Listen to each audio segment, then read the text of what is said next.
Deuteronomy chapter 9. Hear, Israel. You are now about to cross the Jordan to go in and dispossess nations greater and stronger than you, with large cities that have walls up to the sky. The people are strong and tall, Anakites.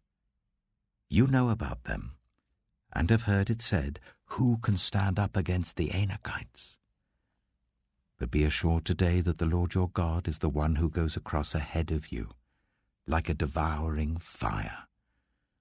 He will destroy them. He will subdue them before you, and you will drive them out and annihilate them quickly, as the Lord has promised you.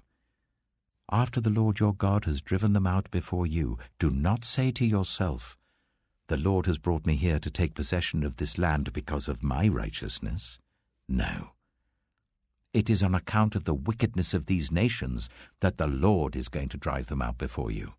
It is not because of your righteousness or your integrity that you are going in to take possession of their land, but on account of the wickedness of these nations, the Lord your God will drive them out before you, to accomplish what he swore to your fathers, to Abraham, Isaac, and Jacob.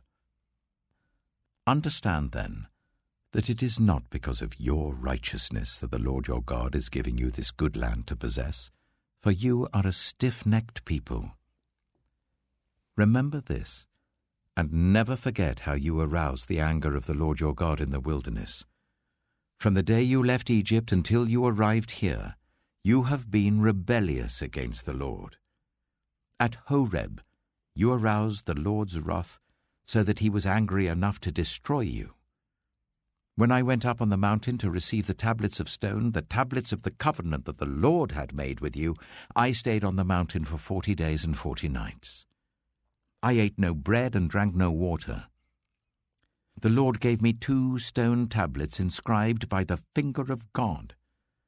On them were all the commandments the Lord proclaimed to you on the mountain out of the fire on the day of the assembly. At the end of the 40 days and 40 nights, the Lord gave me the 2 stone tablets, the tablets of the covenant. Then the Lord told me, "Go down from here at once, because your people whom you brought out of Egypt have become corrupt. They have turned away quickly from what I commanded them, and have made an idol for themselves." And the Lord said to me, "I have seen this people, and they are a stiff-necked people indeed. Let me alone, so that I may destroy them and blot out their name from under heaven. And I will make you into a nation stronger and more numerous than they." So I turned and went down from the mountain while it was ablaze with fire. And the 2 stone tablets of the covenant were in my hands. When I looked, I saw that you had sinned against the Lord your God. You had made for yourselves an idol, cast in the shape of a calf. You had turned aside quickly from the way that the Lord had commanded you. So I took the 2 tablets and threw them out of my hands, breaking them to pieces before your eyes. Then once again I fell prostrate before the Lord for 40 days and 40 nights. I ate no bread and drank no water, because of all the sin you had committed, doing what was evil in the Lord's sight and so arousing his anger. I feared the anger and wrath of the Lord, for he was angry enough with you to destroy you. But again the Lord listened to me. And the Lord was angry enough with Aaron to destroy him. But at that time I prayed for Aaron too. Also, I took that sinful thing of yours, the calf you had made, and burned it in the fire. Then I crushed it and ground it to powder as fine as dust, and threw the dust into a stream that flowed down the mountain. You also made the Lord angry at Taberah, at Massa, and at Kibroth-Hattaavah. And when the Lord sent you out from Kadesh-Barnea, he said, "Go up and take possession of the land I have given you."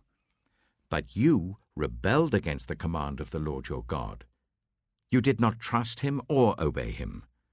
You have been rebellious against the Lord ever since I have known you. I lay prostrate before the Lord those 40 days and 40 nights because the Lord had said he would destroy you. I prayed to the Lord and said, Sovereign Lord, do not destroy your people, your own inheritance, that you redeemed by your great power and brought out of Egypt with a mighty hand. Remember your servants Abraham, Isaac, and Jacob. Overlook the stubbornness of this people, their wickedness and their sin. Otherwise, the country from which you brought us will say, because the Lord was not able to take them into the land he had promised them, and because he hated them, he brought them out to put them to death in the wilderness. But they are your people, your inheritance, that you brought out by your great power and your outstretched arm.